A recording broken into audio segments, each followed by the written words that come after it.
Bienvenidos todos a esta nueva entrega de Prudencia Uruguay en este sábado 6 de marzo, sábado que amaneció cubierto en Montevideo. Para hoy tenemos un programa con mucha información, con muchos invitados, así que antes de comenzar y ya meternos de lleno con nuestra primera entrevistada del día de hoy, vamos a repasar las redes sociales.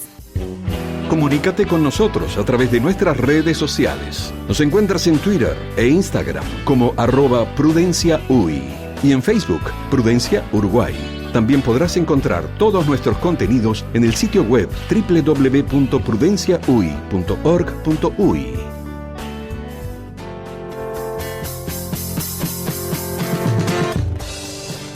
Bueno, y para aquellos que también se quieran comunicar con nosotros, estamos a través del 092-770-111 para recibir mensajes de texto.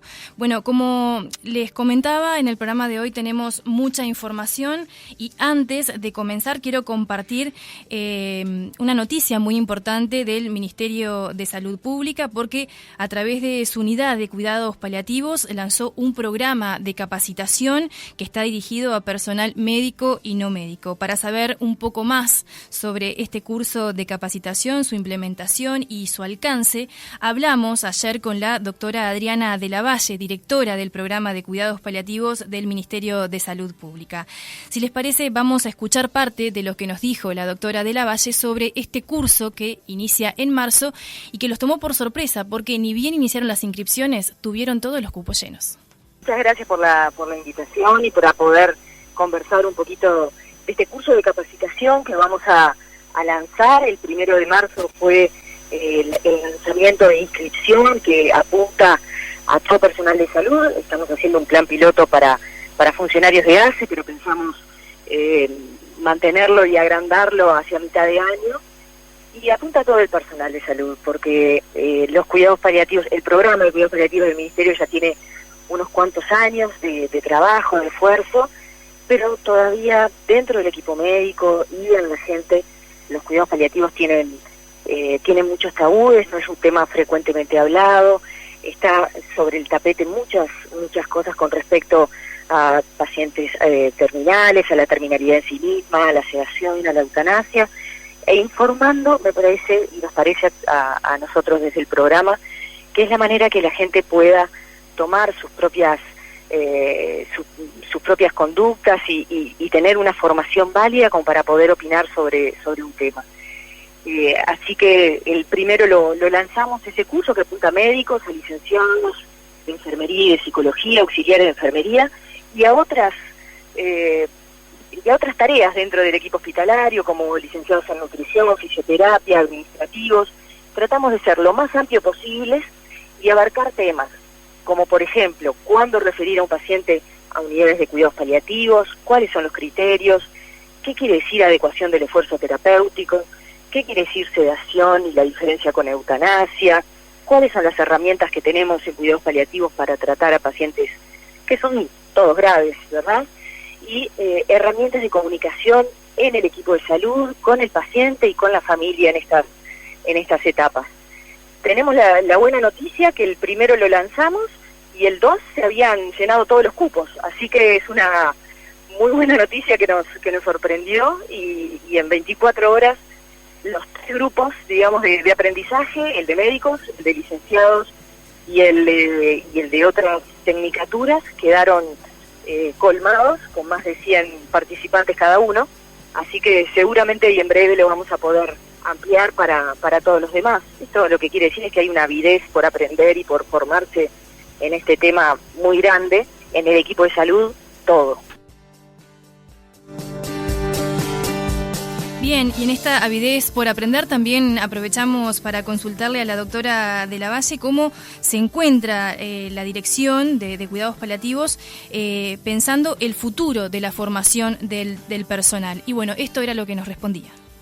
Vamos a abogar en este periodo, sobre todo, es intentar que los cuidados paliativos, que es una subespecialidad de la medicina emergente, pueda estar en la currícula de todos aquellos integrantes del equipo de salud, que hoy una de las cosas que queremos enfatizar. Y lo otro es que al ser una subespecialidad, en los últimos años hay maestrías de cuidados paliativos, hay posgrados de cuidados paliativos, tanto para médicos como para no médicos, que están habilitados en la UDELAR o en algunas universidades públicas y en algunos institutos de formación de auxiliares de enfermería y de licenciados en enfermería. Así que no es que no haya donde aprender, sí está apuntado a todos aquellos que ya estamos graduados, que ya nos hemos especializado en alguna área dentro de la medicina. Entonces, si tú sos médico, podés hacer una maestría o un posgrado en cuidados paliativos, que generalmente duran 2 años, o un curso avanzado, que hay diferente oferta educativa para poder hacerlo. Entonces, sí, te tiene que gustar, no todo el mundo le gusta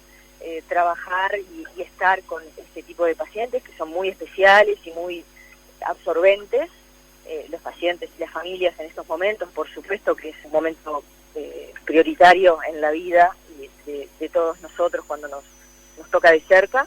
Y bueno, hay primero esas ganas de formarse y de aprender, está la posibilidad de hacerlo, de profundizar los conocimientos, y con eso se crean y se fomentan la creación de unidades de cuidados paliativos en todas las partes.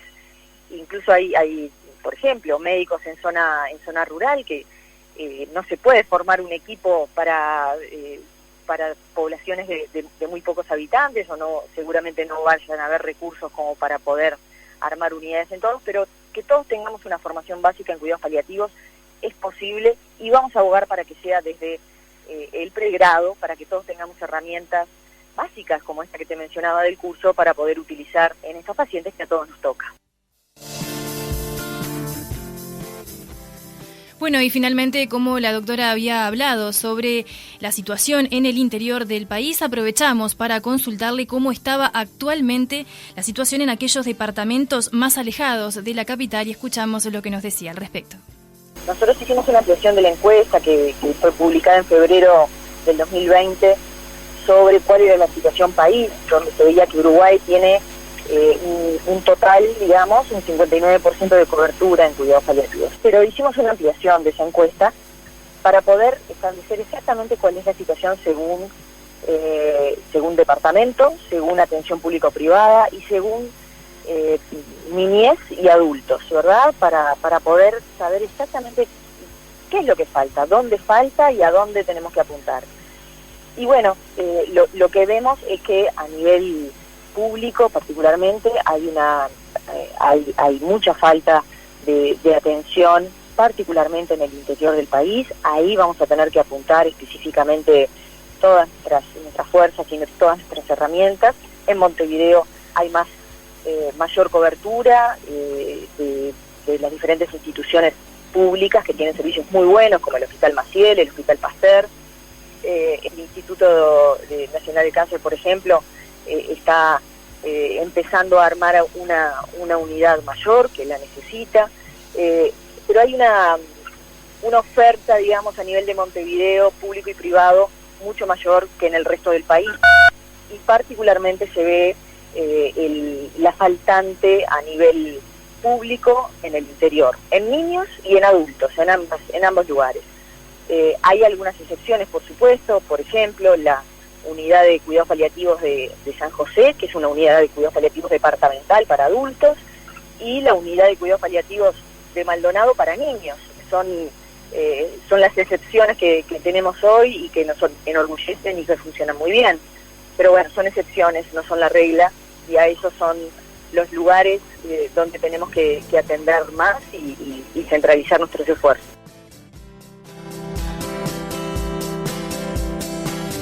Bueno, desde ya le agradecemos a la doctora de la Valle por habernos concedido estos minutos con Prudencia Uruguay.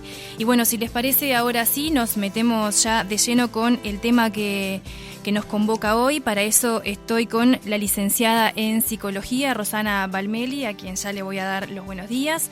Ella es especialista en calidad de vida, es docente en talleres de preparación para la jubilación, a su vez es creadora e impulsora de la campaña #Valoralos, además es conferencista en temas de adultez positiva y directora ejecutiva en el área del adulto mayor de la ONG Otoño, de la que vamos a hablar también más adelante, y está cursando un máster en psicogerontología. Buenos días. Buenos días, muchas gracias por la invitación.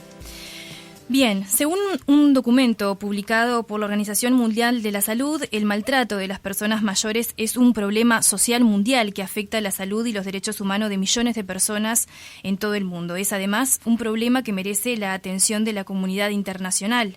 La Asamblea General de las Naciones Unidas, en su resolución 66-127, designó el 15 de junio como el Día Mundial de Toma de Conciencia de Abuso y Maltrato en la Vejez. Representa el día del año cuando todo el mundo expresa su oposición a los abusos y a los sufrimientos infligidos a alguna de nuestras generaciones mayores. Una vida larga es un signo de buena salud. El envejecimiento de la población mundial, tanto en los países desarrollados como en los países en desarrollo, es un indicador de la mejora de la salud mundial. La población mundial de 60 años o más es de 650 millones y se calcula que en 2050 alcanzará los 2.000 millones. Sin embargo, esta tendencia positiva se acompaña de retos sanitarios especiales para el siglo XXI y es imprescindible preparar a los dispensadores de atención sanitaria y a las sociedades para que atiendan las necesidades de las poblaciones mayores. A su vez, acompañar en la formación de los profesionales sanitarios en la atención a estas personas, en prevención y tratamiento de las enfermedades crónicas asociadas con esta edad, y también se necesita la formulación de políticas sostenibles en materia de atención a lo largo y atención paliativa y desarrollo de servicios en torno y adaptarlos a las necesidades de las personas mayores. Después de haber leído esta breve reseña que publica la Organización Mundial de la Salud en el marco del día, que está dedicado a la vejez, y tras haber atravesado un 2020 marcado por una pandemia que afectó especialmente a esta población, me gustaría preguntarte, ¿cómo está Uruguay en materia del tratamiento de la vejez? Y te lo consulto porque a lo largo de los años vemos pasar distintos gobiernos y no parece ser un tema que tome relevancia en la agenda política. Al igual que la salud mental, parecen ser dos temas que siempre quedan como relegados. Bueno, sí, es así como tú decís. En realidad, Uruguay tiene un camino recorrido en el tema porque fue el primer país que firmó la Convención Interamericana de Derechos Humanos de las Personas Mayores, que la ratificó luego, pero lo que nos falta siempre es como bajar a la realidad todas aquellas cosas que quedan desde lo teórico.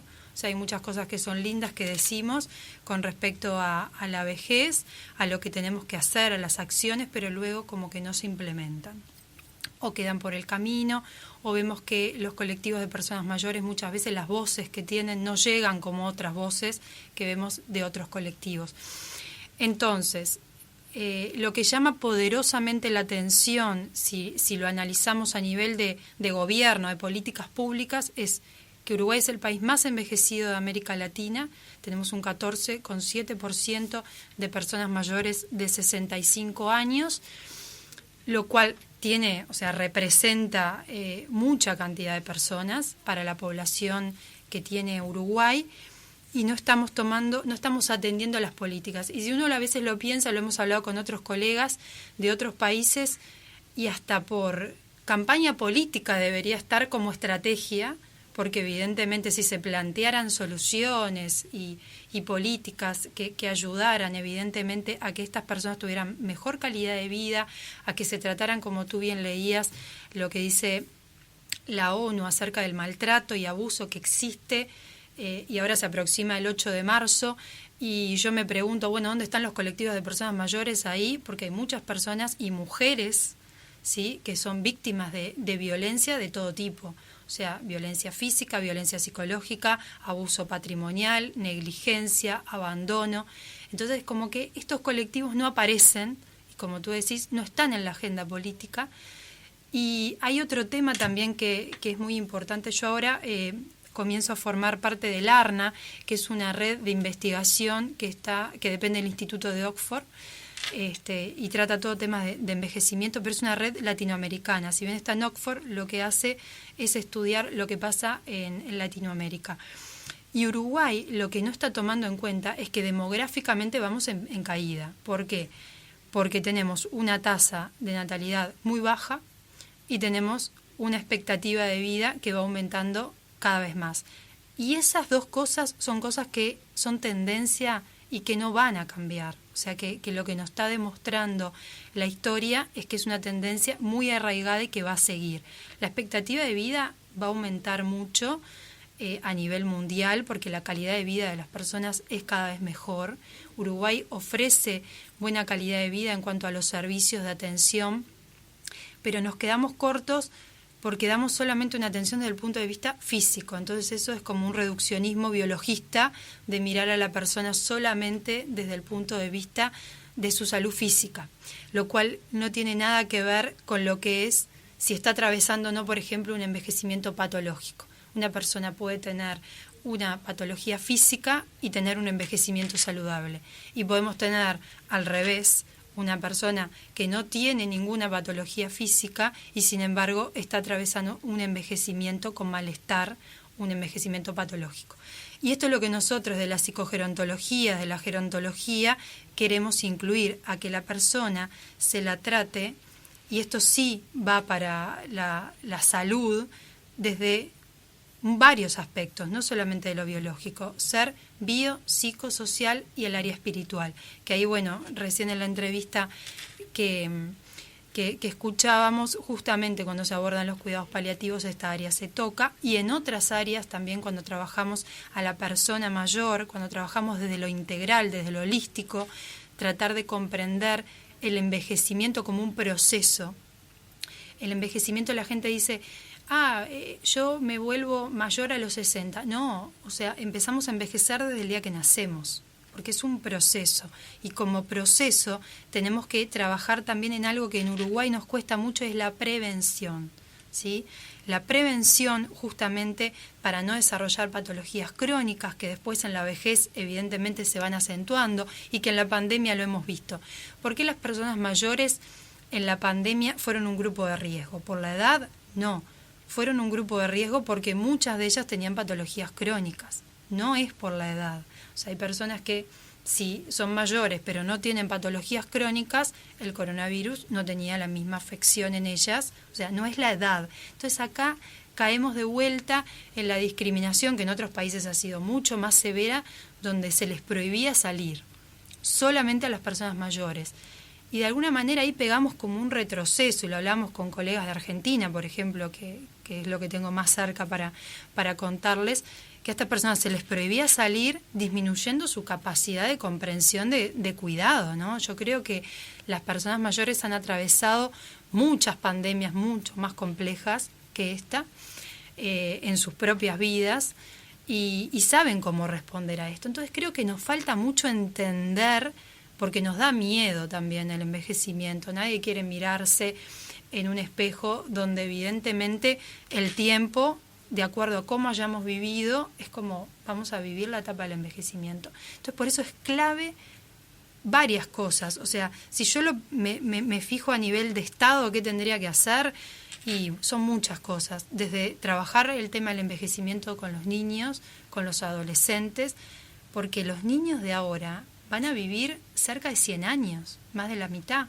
Cada niño que está naciendo ahora tiene un 50% de probabilidad de llegar a ser un centenario. Entonces, ¿cómo estamos preparando a ese niño, ¿sí?, para llegar a su vejez? ¿Qué herramientas le estamos dando hoy? Ninguna. No, para colmo estamos como inmersos en una sociedad donde permanentemente estamos siendo bombardeados con esa idea de que somos útiles mientras somos productivos. Sí. Que desde el momento que ya dejamos de ser productivos es como que quedamos rezagados o quedamos hacia un costado. Y eso tampoco se aborda.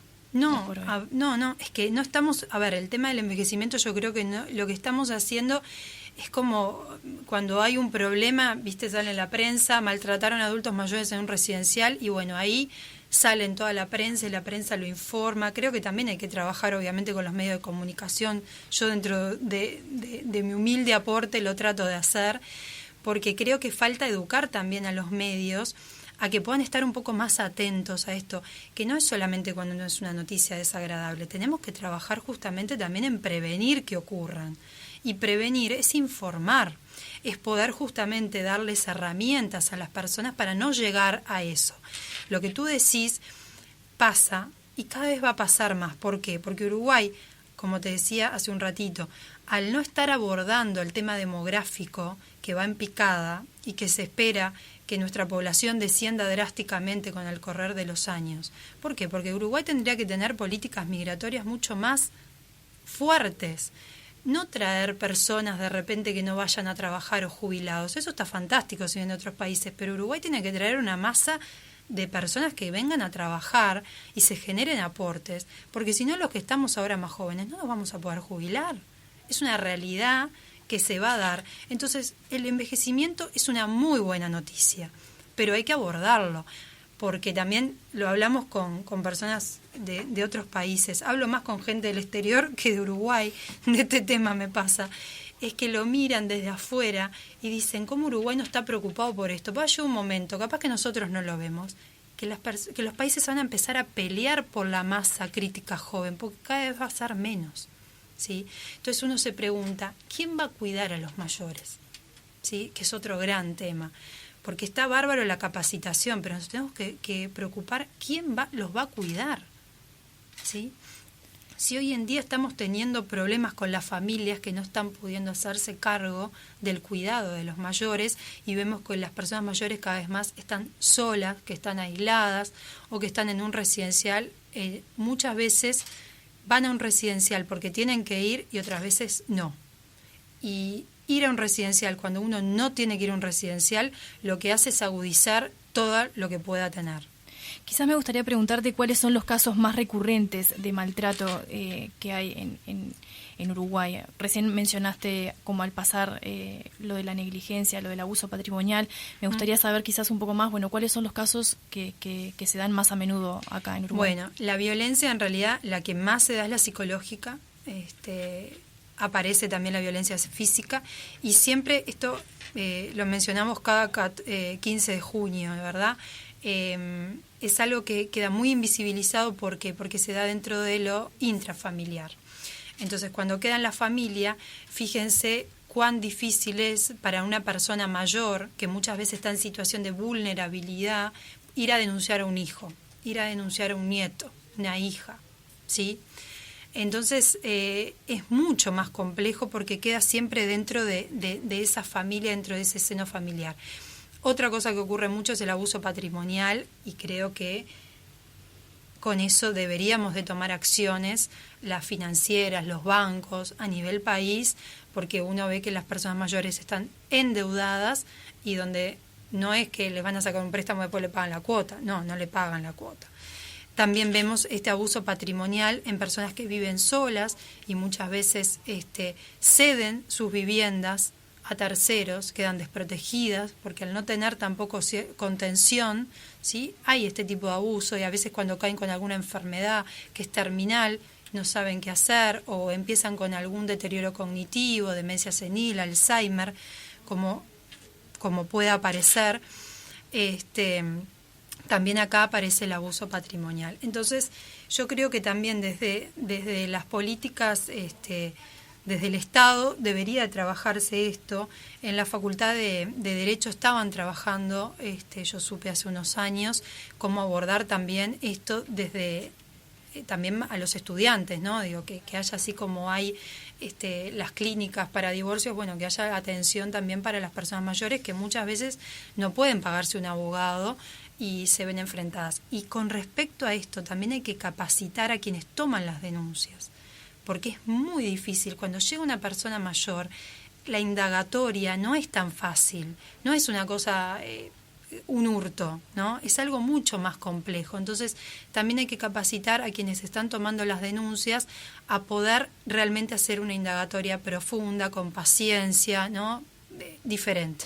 Bien, si te parece vamos a ir a la primera tanda y después quizás te invito a que me hables un poco, porque calculo que todo esto es lo que te tiene que haber motivado o debe haber sido el motor para la promoción para la fundación de la ONG Otoño, de la que hablamos, si te parece, después de esta primera pausa. En instantes continúa Prudencia Uruguay.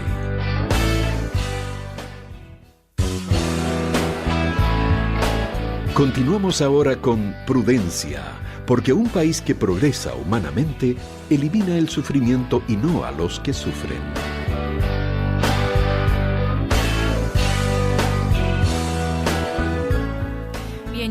seguimos en esta entrevista súper interesante con un montón de información que queda quizás por fuera. Es a veces imposible abordar un tema que es tan complejo como la vejez.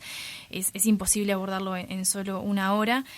Pero bueno, habíamos quedado con un tema pendiente, que es hablar de esta ONG de la que fuiste fundadora, que es una organización de la sociedad civil sin fines de lucro y que es promotora de los derechos humanos del colectivo más vulnerable de la sociedad, que es el que estamos hablando, que es la vejez. Y bueno, y que me cuentes un poco cómo fue que nació esta iniciativa y qué es lo que trabajan. Recién en la tanda utilizaste un término de la vejez saludable que me pareció quizás muy interesante para compartir también. Bien, sí, bueno, a mí lo que me motivó fue, en realidad yo el acercamiento que tuve a la temática fue preparando talleres de preparación para la jubilación, porque como psicóloga me formé en el área de gestión humana, entonces ahí detecté y dije, ¿qué están haciendo las empresas, por ejemplo, para las personas que se jubilan? ¿La estamos preparando o la estamos tirando al vacío sin ninguna herramienta para que después puedan tener un nuevo proyecto de vida? Porque hay una vida después y una vida cada vez más larga después de que nos jubilamos. Con la expectativa de vida que tenemos 20, 25 años por delante. Es una vida enorme si uno se pone a pensar todo lo que puede hacer en 25 años, en sus primeros 25 años. Entonces ahí nace mi inquietud por la temática, y lo otro que realmente me preocupaba era todo con lo vinculado al abuso y maltrato hacia las personas mayores. Cuando me acerqué a los primeros medios de comunicación, desconocían el 15 de junio en Uruguay, no se hablaba, prácticamente quedaba como algo que salía ya en alguna radio algún día, pero no había como una movida fuerte de la cual toda la población fuera partícipe. Si bien hay colectivos que hacían una marcha, pero quedaba totalmente perdido, como que no tenía la repercusión social que tiene que tener este tema, ¿no? De vuelta, insisto, con el 8 de marzo, ¿por qué no tenemos la misma fuerza para las personas mayores cuando son un 14,7%? Es una población enorme, y de ahí también hay mujeres, y también creo que el 8 de marzo debería abordar la temática vinculada a las personas y a las mujeres, que muchas veces son víctimas de violencia y de otros tipos de violencia. Entonces ahí nace, y bueno, nos juntamos con Marianela, que es la otra directora y fundadora de la ONG, y decidimos darle forma a todas estas inquietudes que teníamos, y trabajar también en lo que es la adultez positiva, con calidad de vida, y no siempre asociar a la vejez con enfermedad, porque siempre uno piensa, la vejez voy a llegar enfermo. Y de vuelta, ¿qué concepto tenemos de enfermedad y de salud? O sea, el envejecimiento saludable no está unido a una patología física, va por otro carril. He tenido 1000 pacientes y he conocido muchas personas mayores, ancianas de 90 años que dirigen grupos y que tienen patologías físicas importantes, pero tienen una salud y un envejecimiento saludable impresionante e envidiable. Entonces, la vejez y la edad no es un límite para estudiar, no es un límite para empezar una actividad física, no es un límite para nada. Sí tenemos que darnos cuenta que a medida que pasa el tiempo vamos perdiendo cosas, pero vamos ganando otras. ¿Qué vamos ganando? Vamos ganando sabiduría, vamos ganando experiencia, vamos ganando todas aquellas cosas que de repente le podemos transmitir a los más jóvenes, ¿sí? Porque uno ve gente joven que tiene mucha experiencia, en el dominio de las tecnologías, por ejemplo, pero no tienen experiencia en cómo, lo he visto en los trabajos, atender a las personas, ¿no? En la paciencia. Entonces tienen muchas virtudes para dar, ¿no? Y creo que lo que tenemos que hacer es justamente empoderar a esas personas mayores para que todo ese conocimiento, una vez que se van de sus trabajos, lo puedan volcar en ellos, puedan volcar toda esa experiencia en sus familias. Fíjense el rol tan importante que tuvieron las personas mayores en la pandemia, a pesar de todos los límites que tenían, de que no salían, de que tenían que cuidarse más, en el cuidado de sus nietos. O sea, muchas personas, me consta, mayores, han cuidado de sus nietos porque los padres tenían muchos que ir a trabajar y no tenían teletrabajo. Entonces, el rol también de la figura del abuelo, que no todos son abuelos y no quiero caer tampoco en esto, tenemos que aprender a cómo nos dirigimos también a las personas mayores. No los tenemos que infantilizar, ellos saben las cosas. no debemos decirles a todos abuelos. ¿Por qué? Porque no todos son abuelos. Ahí lo estamos como muchas veces diciendo, pero yo no soy abuelo, ¿por qué me dicen abuelo? O les tratamos diminutivo. Ya no se llama Juan, es Juancito, no, es Juan. De alguna manera tenemos que empezar a aprender a no tratar estos diminutivos, porque es como que ahí estamos discriminando sin darnos cuenta y con la mejor de las intenciones, ¿no? Entonces, bueno, Otoño trata de trabajar en todos esos estereotipos negativos que hay asociados a la vejez, al envejecimiento, para que los más jóvenes también puedan ver la vejez de otra manera. Yo siempre estoy mostrando en las redes personas mayores que hacen actividad física con 80 y pico de años, que han corrido maratones, que empiezan una carrera nueva y a estudiar, que empiezan a decir, mira todo lo pendiente que tenía, después de jubilarme, es una buena oportunidad para concretarlo, ¿no? Entonces, por ahí.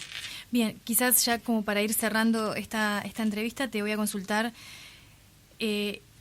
En estos momentos en el Parlamento hay 2 proyectos de ley, uno que refiere a cuidados paliativos y otro que refiere a la posible legalización de la eutanasia y el suicidio asistido, y me gustaría desde tu óptica como psicóloga y como licenciada, bueno, como en este máster que estás haciendo en gerontología, saber cómo puede llegar a impactar el hecho de que se legalice o de que se abra la puerta a esta opción para el final de la vida de las personas, cómo puede llegar a impactar en la salud, sobre todo en la salud mental de estas personas.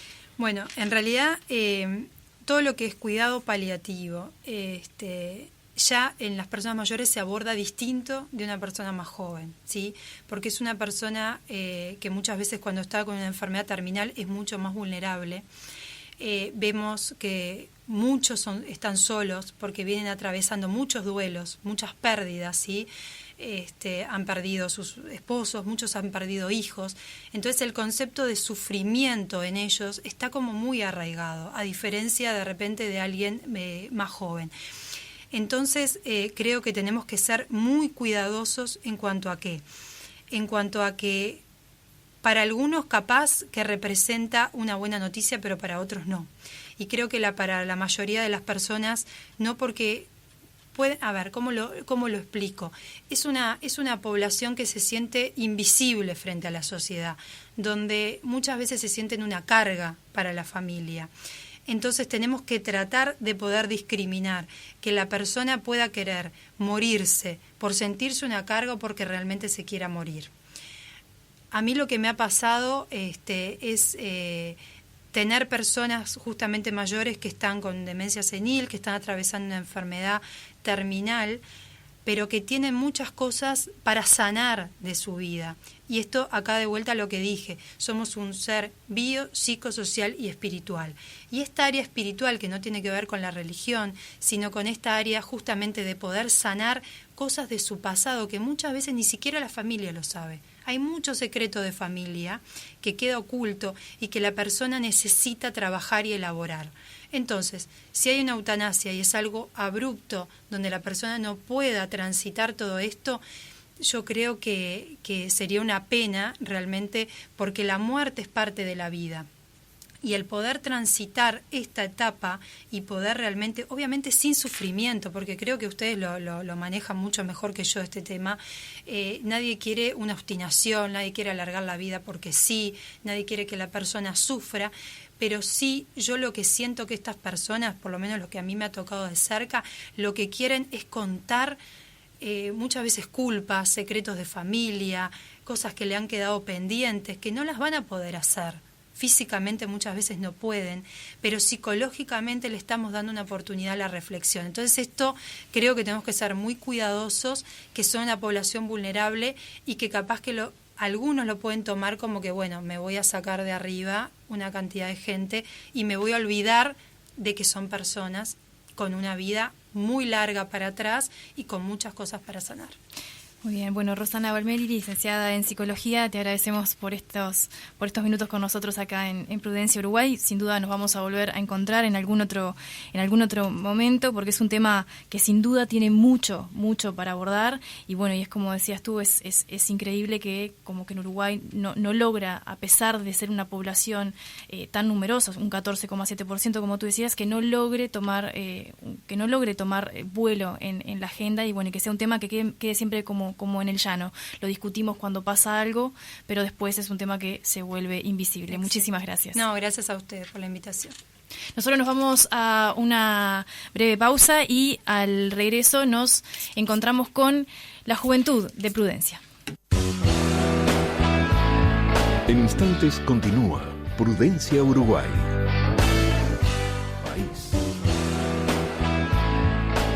Continuamos ahora con Prudencia, porque un país que progresa humanamente elimina el sufrimiento y no a los que sufren. Y bueno, iniciamos este tramo final de Prudencia Uruguay y bueno, en esta oportunidad nos vamos a acercar a la juventud de Prudencia. Para eso estoy con Melanie Mezquita, que es estudiante de Sociología, con Lucía Larramendi, que es abogada, y con Juan Diego Puglia, que es estudiante de Ingeniería en Biotecnología. A los tres, bienvenidos y muchas gracias por compartir esta mañana con Prudencia Uruguay. Muchas gracias por la invitación. Bueno, quizás empiezo por este lado, Melanie, para que me cuentes un poco cómo nace esta iniciativa de formar una agrupación de jóvenes. Bueno, muchas gracias por la invitación, Roxana. Y nada, Prudencia Joven nace de la inquietud que teníamos un grupo de jóvenes por empezar a formarnos en el tema para saber realmente de qué se trata la eutanasia. Somos un grupo de jóvenes que no tenemos ningún partido político ni religión. Y bueno, en nuestro día a día nos pasaba de encontrarnos con otros jóvenes o con personas mayores que nos decían qué creían sobre la eutanasia y nosotros ver que muchas veces cosas que ellos entendían por eutanasia no era así y habían mitos o falsas verdades que nosotros antes también las creíamos y cuando empezamos a formarnos en el tema empezamos a ver que no eran así y nos pasó de querer contarles y de que todos pudieran informarse. Entonces nos parece que es un tema muy importante como lo es la vida y la muerte y que realmente merece que todos nos tomemos un tiempo para informarnos y poder reflexionar en el tema. Entonces desde nuestro lugar como parte de la sociedad queremos contribuir a eso y queremos que el nivel que pueda tener este debate sea un buen nivel en el que todos estén informados y puedan llegar a tener acceso a lo que realmente es la eutanasia y bueno, y que cuando esto termine todos puedan haberse tomado un tiempo para informarse, reflexionar y nadie pueda estar arrepentido de lo que pueda llegar a pasar. No sé si me quieres hacer una pregunta. Sí, primero quizás ¿cuántos jóvenes en este momento integran la agrupación y cómo hacen en el día a día? Digo, ¿cómo han logrado ir sacando justamente estas dudas o estos falsos mitos que ustedes mismos decían que tenían? Y bueno, ¿cómo han logrado ir de a poco encontrando luz sobre este tema? ¿Se han juntado con referentes? ¿Se han juntado a estudiar entre ustedes? ¿Cómo ha sido la dinámica de este grupo? Por la pandemia, en realidad físicamente juntarnos todos no, porque en el grupo somos más o menos como 70 y pico de jóvenes y nos hemos juntado por Zoom y hemos tenido con diferentes referentes y catedráticos que están formados en el tema que nos han dado charlas y nos han ido contando. Incluso relacionado con eso, ahora comenzamos un ciclo de charlas el pasado 25 de febrero esa charla está grabada y está colgada en la página web de Prudencia o lo pueden encontrar en nuestras redes. Estamos en Twitter y en Instagram por Prudencia UI y en Facebook por Prudencia Uruguay y ahí pueden encontrar lo que fue esa charla, que fue un evento para que todos se pudieran sumar por Zoom, abierto, en vivo, y ahora vamos a tener la próxima el 18 de marzo y nada, eso. Bien, quizás Lucía te consulto, ¿cuál es la postura en este momento de ustedes como agrupación ante el proyecto de ley que presentó Ope Pasquet sobre la eutanasia y el suicidio asistido? Bueno, ¿qué es lo que como agrupación, qué es lo que han logrado visualizar o cuál es su opinión al respecto? En realidad nosotros compartimos que el Uruguay se tiene que permitir el debate sobre el tema eutanasia, sobre el tema cuidados paliativos, pero hoy lo que nosotros queremos destacar es que nuestra prioridad es priorizar ese proyecto de ley que ya está en el Parlamento hace varios meses de universalización del acceso a los cuidados paliativos antes de ponernos a hablar sobre eutanasia, porque entendemos que por un tema de orden lógico, primero le tenemos que ofrecer a las personas el acceso a los cuidados paliativos antes de empezar a considerar que se pueda practicar la eutanasia en nuestro país. No estamos en contra de que se dé el debate, entendemos que se tiene que dar el debate, pero creemos que quizás no es el momento oportuno para hacerlo, dado que no están garantizadas todas las condiciones para que pueda operar el sistema como debería, ¿no? Pero Juan Diego trajo bien preparado para analizar en detalle lo que es el proyecto de OPE Pasquet sobre eutanasia y suicidio asistido.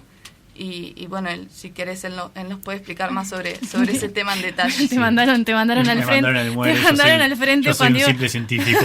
Así que bueno, no podés zafar. Bueno, entonces te damos paso a que nos comentes a ver cuál es la posición sobre este tema. Bueno, buenos días a la audiencia. Y bueno, para enmarcar un poco lo que estamos hablando acá, estamos hablando de un proyecto, de dos proyectos en realidad, el proyecto de cuidados paliativos y el proyecto de eutanasia y suicidio asistido, que tienen que ver con el sufrimiento humano y la manera que nosotros lo tratamos como sociedad, qué respuesta le damos. Y como mencionamos anteriormente, el diputado Goni mandó a la Cámara de Diputados su proyecto de cuidados paliativos que busca conceder al enfermo una muerte en paz. Entonces, cuando comparamos ambos proyectos, el de Goni y el de Pasquet, digo Goni para simplificar, en realidad está firmado por varios partidos políticos y varias gente de muchos lugares, vemos que ambos buscan eliminar el sufrimiento, al entenderlo como un mal que tiene que ser removido. Nadie quiere sufrir, una peste sufrir, no se lo deseamos a nadie. Entonces, pero acá lo que sucede es que se plantean medios y formas diferentes para poder solucionar este problema que tenemos. Entonces, por un lado tenemos una ley que busca garantizar el respeto a la persona en todas sus dimensiones, sin importar su condición, y otra que establece que hay vidas que ya no son dignas de ser vividas. Entonces, ya yendo a lo que respecta a la ley de eutanasia propiamente, que tenemos que desde el punto de vista práctico, o sea, que qué es lo que va a cambiar en la práctica, en la teoría, tenemos que hay dos cambios en el Código Penal. Se modifican dos leyes que son penales. La primera sería el artículo 310, que es el homicidio, en el cual se le da al médico la potestad de matar a un paciente en caso de que se cumplan los requisitos establecidos en la ley. Y la siguiente es el artículo 315, que es la determinación de ayuda al suicidio, que es lo mismo, es eutanasia y suicidio asistido. Entonces, se argumenta que actualmente los médicos practican la eutanasia de manera clandestina y que esta ley sirve para regularizar esa situación y no castigar al médico que terminar una vida por piedad. Bueno, acá tenemos un detallecito. Primero es que hay un mito mayúsculo que fue refutado varias veces por los paliativistas, que muchas veces se confunde la sedación paliativa con eutanasia. Eso Prudencia lo abordó en varias conferencias, pero solo para dejar ese detallecito. Y lo que no se suele decir con tanta frecuencia es que existe la figura del homicidio piadoso, el artículo 37 del Código Penal. Este artículo da la potestad del juez de exonerar de castigo al médico que por piedad da o asiste en la muerte de un paciente terminal. Entonces, a diferencia de lo planteado por el proyecto de ley de OPE Pasquet, este artículo no le quita el carácter de homicidio a la eutanasia. Es decir, la prohibición de matar sigue existiendo y por tanto el derecho a la vida sigue siendo absoluto e igual para todos. Lo que busca este proyecto de Pasquet es un cambio en la valoración social de las personas y de la vida, cómo nosotros como sociedad valoramos al enfermo terminal, a aquella persona sufriente, y cómo nosotros valoramos a la vida como un valor. Entonces la vida pasa a tener un valor relativo en función del grado de sufrimiento que padece una persona, y al mismo tiempo también pasa a ser renunciable, es decir, yo puedo renunciar a mi propia vida. Y acá tenemos un problema, y es que el derecho a la vida es inherente a la persona humana, y por lo tanto es irrenunciable. Esto significa que yo, por ser humano, tengo derecho a la vida, y no me lo puedo sacar de arriba. Algo parecido sucede con la libertad. Yo no puedo volverme esclavo de alguien, porque la libertad, a pesar de que puede ser limitada, en caso de gente en situación de cárcel, yo no puedo por propia voluntad volverme esclavo de alguien. ¿Por qué? Porque no puedo renunciar a mi propia libertad. Entonces, después siguiendo con el proyecto de ley, se detalla el procedimiento a seguir cuando un paciente solicita la eutanasia. Y se dice que el proyecto garantiza que el paciente toma su decisión de manera libre y consciente. Y acá tenemos otro problema también, ¿no? Está lleno de problemas el proyecto, qué decirles. Sin embargo, también habla de sufrimientos insoportables, como una causal para poder solicitar la eutanasia. Y acá es raro, ¿no? Porque ¿qué es un sufrimiento insoportable? ¿Y cómo podemos medir ese sufrimiento insoportable? Y no solo no dice, no lo especifica en la ley, sino que también dice que cualquier médico va a ser el encargado de verificar que ese sufrimiento insoportable sea tal. Es decir, no establece una especialidad del médico para poder decir, vos tenés esto, vos tenés lo otro, a vos lo que te pasa no es que te duele el riñón, sino que estás solo, no sé, tenés un problema de soledad. Entonces, un médico general no es un especialista en psicología, no es un paliativista. Entonces, ahí tenemos un problema de que gente no capacitada, no porque no haya estudiado, sino porque no es su especialización. Y después los médicos, por supuesto, ratificaron varias veces, ya la Asociación Mundial de Médicos en 2009 ratificó que la eutanasia no va en contra de la ética médica. Mismo el Código de Ética Médica del Uruguay también la prohíbe de manera terminante. Entonces, se dice que el paciente tiene toda la información porque el médico le informa. Pero, aunque tuviese toda la información, ¿es verdaderamente libre su decisión? ¿No se podría hablar de un consentimiento viciado? ¿Cómo cuantificamos la libertad de una decisión cuando las presiones se pueden recibir de diversas formas y lugares? Quizá la familia del paciente misma le dijo, viejo, ya está, se acabó, no la pelees más, ya viviste. ¿No es una presión mayúscula para el paciente mayor, la persona mayor que vivió toda su vida y sus mismos hijos le dicen, che, ya viviste demasiado, no seas una carga para nosotros? ¿Es verdaderamente libre esa decisión bajo ese tipo de presión, personas ya vulnerables? Entonces, cuando un paciente terminal expresa intenciones suicidas, es que de verdad quiere acabar con su vida o quiere acabar con su sufrimiento, y es que no ve otra salida porque todos aquellos que lo querían lo abandonaron. En 2019 en Uruguay se suicidaron 723 uruguayos y se está tratando de promulgar una ley que justamente va en sentido contrario, que va en la idea de el acto de suicidio, de pedir eutanasia es un acto de libertad plena, es como algo heroico si se quiere. Y tenemos un problema de suicidio que se quiere atacar desde el Estado. Y por último, y para ir redondeando, se habla de que es una decisión individual e informada de un paciente que no afecta a terceros. Sin embargo, de aprobarse, estaremos frente a un cambio tanto moral como social que se endulza con palabras amigables como piedad, compasión, humanismo, cuando en el fondo no es más que la eliminación de una persona que murió pensando que su vida ya no era digna.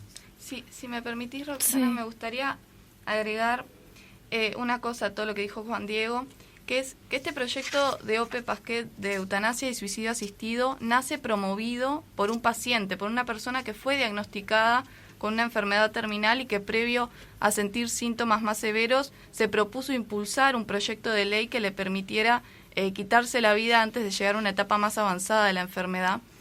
Y me gustaría leer una nota sobre qué pasó con esa persona, un pedacito de una nota sobre qué pasó con esa persona después de que apareció en televisión pidiendo la eutanasia. Es una nota del año pasado que dice: tiempo después de aquellas llamadas a políticos para cambiar leyes y así recibir una muerte digna, entre comillas, este paciente, que no voy a mencionar el nombre, comenzó a recibir cuidados paliativos.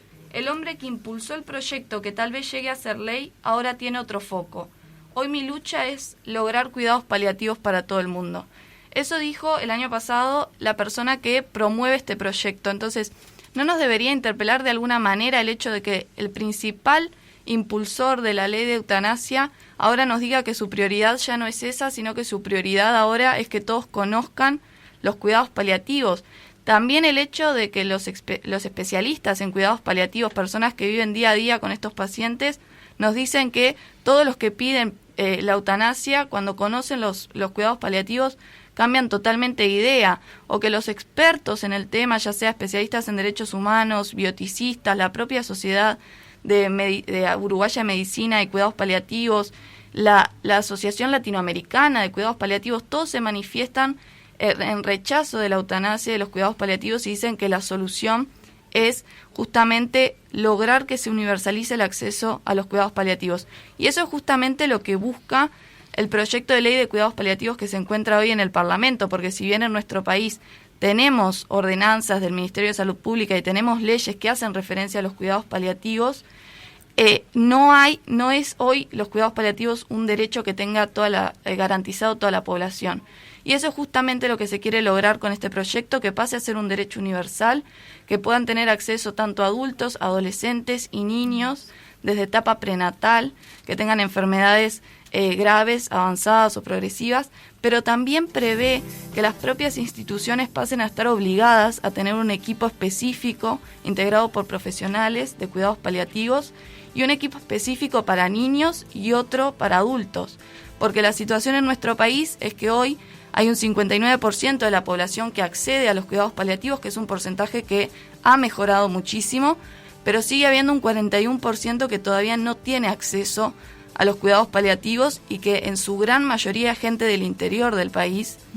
Y solo 32 instituciones brindan cuidados paliativos pediátricos, o sea, a los niños. Y en el caso de los neonatos, están totalmente desprotegidos en materia de cuidados paliativos. Entonces nosotros entendemos que la prioridad hoy debe ser este proyecto. Y que antes de ponernos a hablar de eutanasia hay que garantizar el acceso a los cuidados paliativos. Porque si no, ¿dónde queda esa libertad de elección que tanto mencionan, ¿no? ¿Cuál es la libertad de elección que tiene una persona del interior profundo?